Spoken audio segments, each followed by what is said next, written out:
ایک ہی دن میں اکڑ نکل گئی۔ بھارت ایشیا کپ ٹرافی لینے کے لیے منتوں ترلوں پر آ گیا۔ بھارتی کرکٹ بورڈ کے سربراہ راجیو شکلا کی ٹرافی لینے کے لیے محسن نقوی کی مسلسل منتیں۔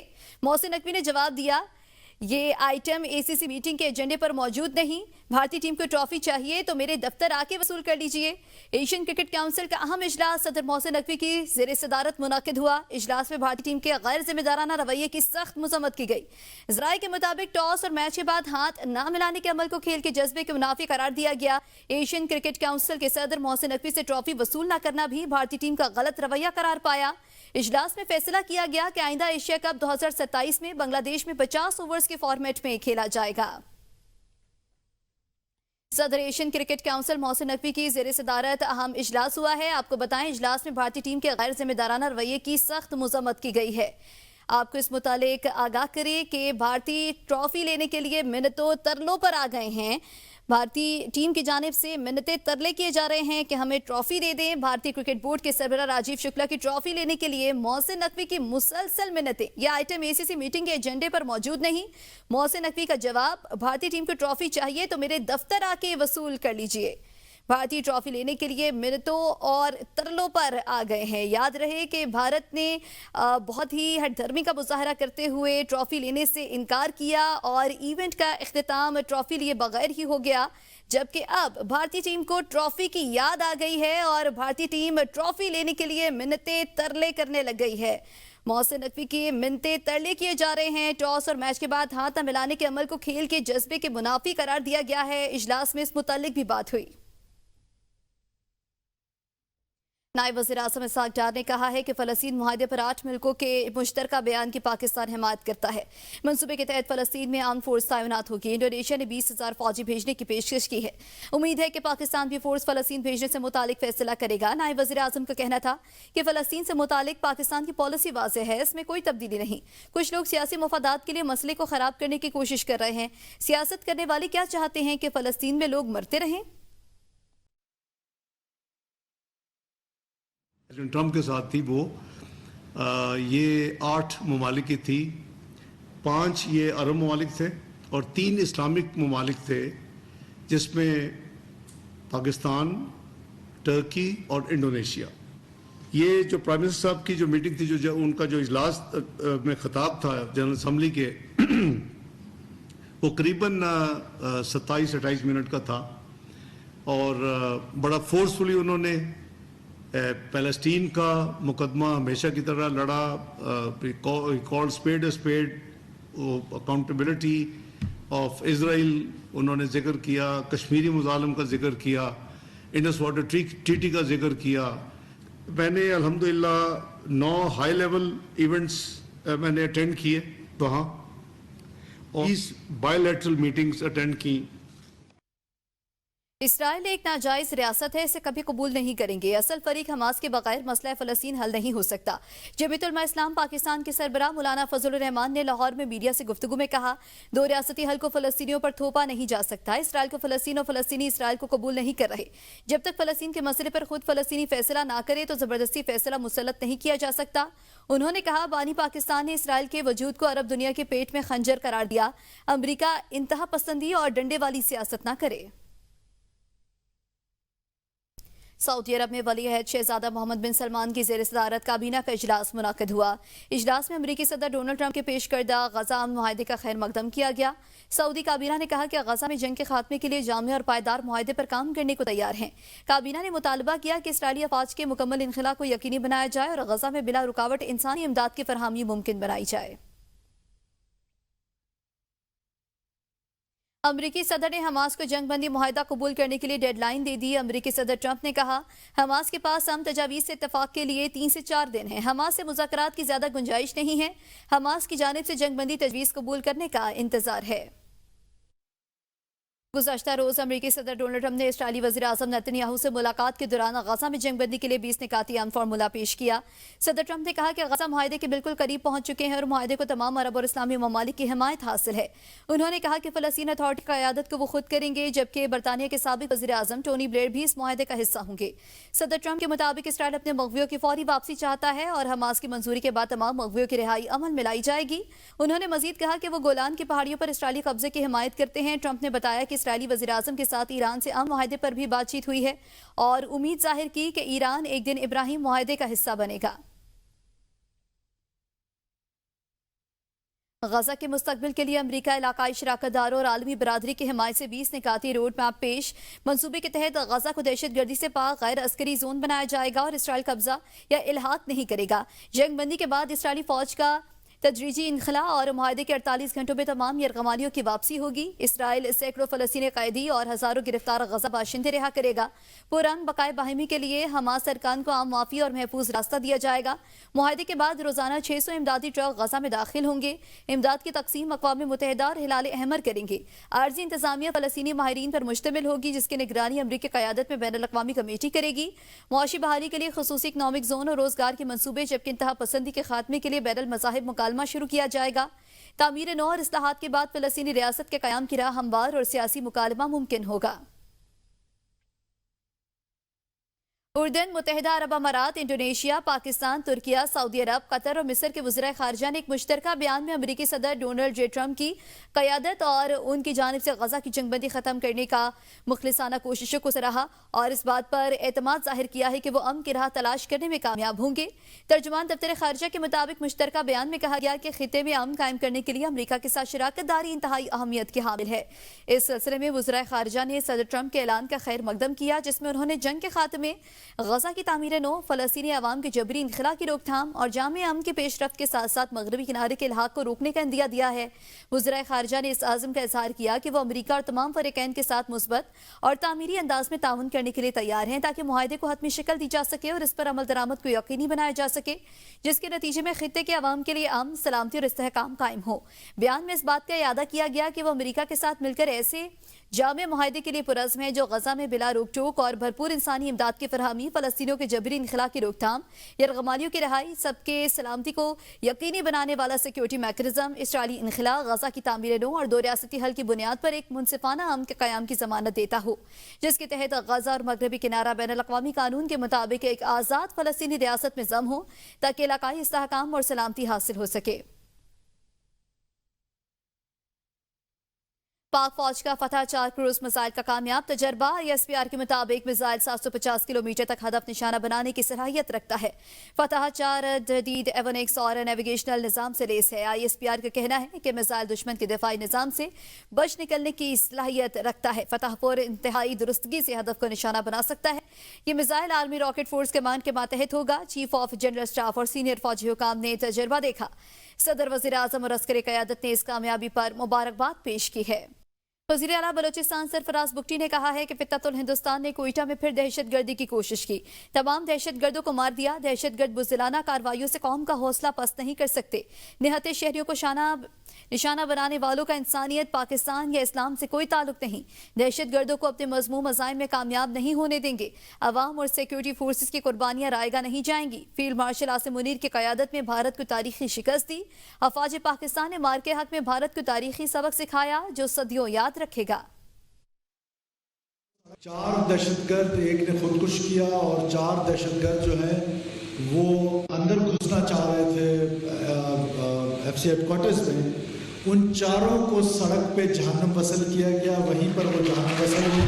آج پاکستان کو جو عزت ملی ہے یہ 9 اور 10 مئی کی رات کو جو ہماری بہادر سپاہ نے، فیلڈ مارشل نے جو سبق سکھایا ہے ہندوستان کو، اس کے بعد یہ عزتیں ملی ہے۔ یہ لنچ کھاتے کو کرایا جاتا ہے۔ اہم خبر سے آگاہ کریں گے۔ سعودی ولی عہد محمد بن سلمان کی پاکستان کے متوقع دورے کی تیاریاں شروع کر دی گئی ہیں۔ سفارتی ذرائع کے مطابق دسمبر میں سعودی ولی عہد کے تاریخی دورے کا امکان ہے۔ ذرائع کا کہنا ہے کہ محمد بن سلمان کا یہ دورہ پاک سعودی تعلقات میں ایک اہم سنگ میل ثابت ہوگا۔ متوقع دورے سے دونوں ممالک کے درمیان معاشی اور سفارتی تعلقات کو نئی جلا ملے گی۔ محمد بن سلمان کی آمد پر سرمایہ کاری اور تعاون کے اہم معاہدوں پر دستخط کی توقع ہے۔ ذرائع کے مطابق جیسے ہی دورے کی حتمی تاریخ طے ہوگی آگاہ کر دیا جائے گا۔